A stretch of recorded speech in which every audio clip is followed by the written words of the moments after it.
What's up, guys? Welcome to the YK11 Deep Dive Addendum Discussion live stream video, where we're going to discuss and review and give some additional explanation on the YK11 Deep Dive, go through the comments that were made underneath the video. I think there were 133 comments, but before we get started, we gotta get the disclaimer out of the way in 3, 2, 1. Vigorous Steve here. Let's get started with the live stream and do a little bit of additional explanation on the YK11 Deep Dive, because it raised a lot of questions. I might have overlooked a couple things, so this is the perfect time to provide additional information. First things first, if you notice that my chest is a little bit pudgy, that's not the YK11, even though I did focus on mostly chest gains when I was running YK11, 2 chest workouts per week. This is from my gynecomastia surgery. So underneath here, I'm wearing a garment with some compression padding, just to make sure that the gynecomastia surgery is a success, right? Keep the inflammation down, make sure that all of the skin retracts, because, well, doing like liposuction and having gynecomastia removed that's literally this big, brutal. Yeah, a lot of hematomas and the bruising and that kind of stuff. So if you're wondering what all this is, that's literally what's going on. Okay, let's get started with the comments, guys. Joshua Kevin Perry says, "You look a lot better. It's like your traps grew instead of your big neck you had when you started the channel.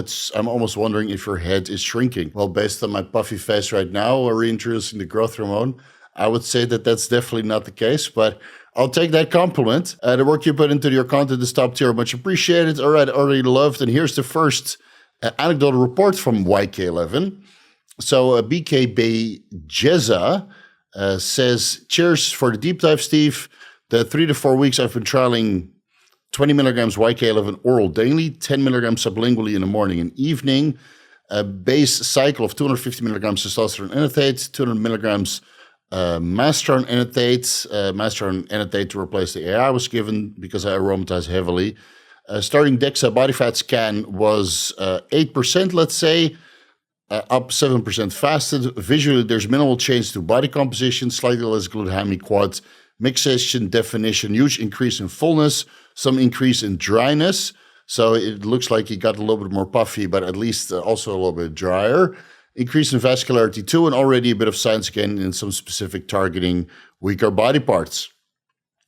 Having used Superdrol myself before in both deficit and mass phases, this is all Superdrol could be and more, without nearly as much toxicity whatsoever." Yeah, so that's exactly the same point I made. I feel that YK11, based on this 7-week short stint experience that I had with it, could be a suitable replacement for Superdrol, because you get similar pumps, similar fullness, similar dryness, overall similar muscularity and strength gains, without feeling like a toxic mess. Scale weight slowly progressing upwards despite no change to nutrition and other anabolics since the start. Great fullness, some dryness, and increased vascularity start coming in, but YK11 is a bit slower than Superdrol. Took 1 week for me. Lifts progressing insanely well, but joints are starting to get tiny iffy. Yeah, so that's what most people start to report, right? That the joints do start to get a little bit dry and a little bit sore and a little bit tender the longer you use it. And I agree with this anecdotal report that it takes a little bit longer for these effects to build up. So maybe YK11 itself is not a very potent anabolic. I mean, it had not 100% transcriptional activity compared to dihydrotestosterone when binding to the androgen receptors. It's a little bit technical. It's all mentioned in the scientific literature. But I think that the benefits of YK11 actually come from the increase in follistatin levels. Let's move over to another anecdotal report. Sandra Andrachik. Okay, so maybe this is a female.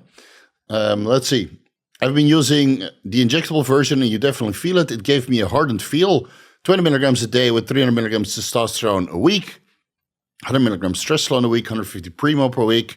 My estradiol was 57 before the cycle, and 5 weeks later was 11 on the ultrasensitive test. So that's liquid chromatography, tandem mass spectrometry. This is probably just a dude, not a girl. Maybe the username is a little bit misleading. Oh, it's the internet after all, right? Misleading pictures and usernames. It's a common occurrence. Not sure if it was the Primo or the YK11. I'm cruising on 300 milligrams of testosterone right now. I'm due for bloods test after. Maybe we'll add in the YK11 to get bloods done after 4 weeks. Very interesting in your results. Cool video." So this is another anecdotal report saying that YK11, for sure primobolan, might act as a aromatase inhibitor. Now, structurally, I don't see anything there that could insinuate that it can inhibit the aromatase enzyme and then prevent the conversion of testosterone, nandrolone, trestrolone into estradiol or methylestradiol, right? 7-alpha methylestradiol from trestrolone to 7-alpha methylestradiol. But yeah, anecdotally, you see that is quite a common occurrence. And then this late NATE was almost in a similar protocol, 200 milligrams a test, 150 primo, 140 milligrams trembolone acetate per week, and 30 milligrams YK11 every day. No AI at all, and no nipple sensitivity, so I guess that's good. No bloat from the trestrolone, which everybody was raving about how trestrolone is super wet and estrogen gyno bomb. Yeah, so that's also what I didn't experience, right? My entire goal was to grow the gynecomastia tissue, and then the YK11 on top of 500 tests, 500 nandrolone, and 150 milligrams trembolone or trestrolone acetate. Minimal estradiol symptoms. Yeah, and my gyno grew a little bit, but my estradiol levels were only 100 picograms per milliliter, 110, which is not as high as I expected to be. And right now they're way higher after discontinuing the nandrolone, the trestrolone, and the YK11 and the anadrol. Let's see. Feeling great, good pumps, great moods. I don't aromatize much now, but you have me worried I might crash my estradiol. Okay, so this guy should do some blood work. Late NATE. Last cycles entered the test, 500 primo, my estradiol was 32. Okay, yeah, so you're a low aromatizer. Your test to primo-bolin ratio is not 1-to-1. You have more tests than primo, and your estradiol levels are, let's say, middle of the reference range. Okay, let's continue. Toes1 says, love how Uncle Steve is slowly becoming more and more accepting of SARMs. First, MK677, not a SARM. Now YK11. Honestly, when you read the scientific evidence, there's not even an indication that it's a selective androgen receptor modulator because it hasn't really been investigated in that sense.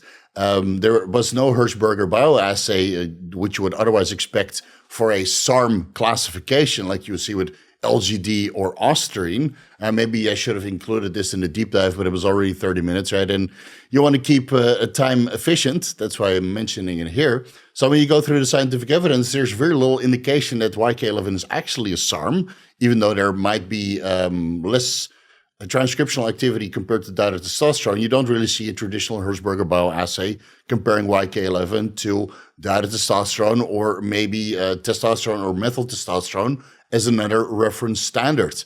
Right? They certainly didn't use the standardized Hirschberger bioassay, which you later see in the trembolone Hirschberger bioassays, of which there are many. Let's see. Can't wait to see Steve with broccoli hair and dangling cross earrings. Don't worry, that will never happen, bro. And then Zach Linder said both of those compounds are listed are not SARMs. You know, I agree. I would say that YK11 is probably the least SARM-like out of all of the SARMs. And it's probably because it's a steroidal compound, right? I mean, of course, if you take like 0.1 milligram or 0.5 milligram or 1 milligram or 3 milligrams of YK11, it probably interacts with the androgen receptors and nothing else. But at 30 milligrams daily, especially if you take that sublingually to increase the bioavailability potentially, I'm sure there's some spillover somewhere. And if it was truly a SARM, why do you get dry joints, right? Why do you get dry subcutaneous adipose tissue, right? I mean, if it only would work on the androgen receptors of skeletal muscle, it would be selective and you would get no spillover effect to side effects like dry joints or the drying out and the hardening of the skin, basically the tissue underneath. And you would also not see such a tremendous effect on your lipids, your sexual binding globulin, etc. Maybe you should compare YK11 and Follistatin feeling to Epicatechin. So yeah, this is a very valid point, right? You can see here in the myostatin deep dive is that Epicatechin reduces myostatin levels and increases Follistatin levels in humans and animal models. And I think there's a citation for that somewhere down there. So we'll review this a little bit later on, but it's a fair point. Maybe what I can do, and if you guys agree, let me know. Maybe I'll do testosterone only for 4 weeks, then run Epicatechin for 4 weeks, then run YK11 oral 4 weeks, then injectable 4 weeks, and then, 1 or 2 weeks of Follistatin 344. Because, that's the only experiment that I really have pending next year. Right? Everything else will just kind of be the same. I don't really care about getting any bigger. 120 kilos, I was a little bit uncomfortable. to be honest. And I'll probably end up around 110, 105 kilos because I intend to start cutting again once I'm recovered.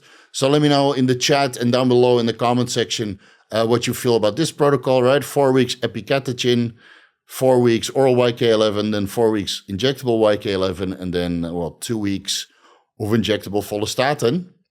And then a blood work before, during, and after. I think that's right to kind of seal the deal on this whole Follistatin talk. Maybe the golden goose or the Triforce, or was it the holy grail of bodybuilding, right? I mean, we already discussed Increlex at length, right? I think the cat is out of the bag now, so I might as well go into this Follistatin thing and compare everything under the sun to each other with blood work before, during, and after. I think there will be one hell of an experiment this year. So let me know what you feel about that. What else did I want to discuss? Let's go through a couple of questions here in the chat. Let's see. I tried it when I was just TRT for giggles. All right. TRT is now just a fun thing you do over the weekend. Strength went up, got leaner, a little angrier and aggressive. I did not get that at all, man. Comparable to VOR, in my opinion, 20 milligrams daily. So yeah, basically what we discussed just now, right? Nandrolone never made me aggressive. Tristelone never made me aggressive. YK11 didn't make me aggressive. And they're all progestogenic 19-nors. And then you have Trembolone, which is also progestogenic 19-nor. Or maybe YK11 is not progestogenic, but it's a 19-nor testosterone similar compound. And then you have Trembolone on the other side. So you have, let's say, 3 19-nors that are where you feel good on, and then Trembolone and what, chick drops? Is that also a 19-nor? Let me Wikipedia that real quick. Yeah, that's also a 19-nor. So Mibelarone is a dimethyl-nor testosterone, 7-alpha dimethyl 19-nor testosterone. Yeah, so that's also, so Mibelarone, chick drops, and Trembolone parabolan are on the aggressive sides of the 19-nors, and then YK11, in my opinion, Tristelone and Nandrolone are on the passive, happy-go-lucky, feeling good side. So I did not experience any increased aggression.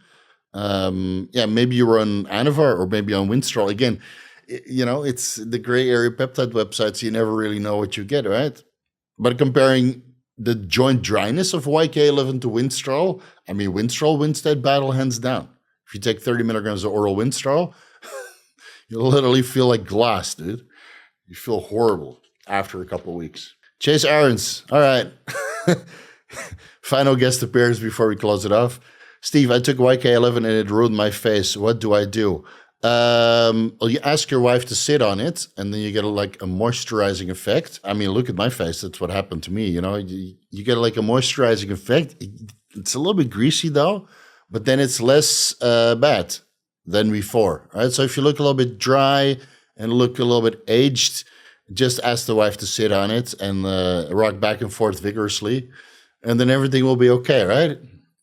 Sticking out the tongue or using your nose, yeah, or you can wear a mask, but those days are over, man. Yeah, to make it make it enjoyable for her as well, right? And it's not only about you where you need to moisturize your face. Then, well, you kill 5 birds with 1 stone, right? Excellent advice. Thank you, Sensei. My pleasure. All right, guys, let's wrap it up there. 1 hour, 15 minutes. Let me know if you like these live discussions of the deep dives. Again, it's not as slick, not as high production value as the real deep dives, but this allows me to make some extra content and pump out some additional stuff for you guys. So let me know down below in the comment section. Don't forget to like and stay tuned for a follow-up experiment. I'm so ready to start making some gains because, again, now you see already getting soft and pudgy. A couple of weeks out of the gym, it's not a pretty sight. But hey, after the gynecomastia surgery is all nice and done and healed, then when this baby hits 88 miles per hour, you guys are going to see some serious. All right, peace out.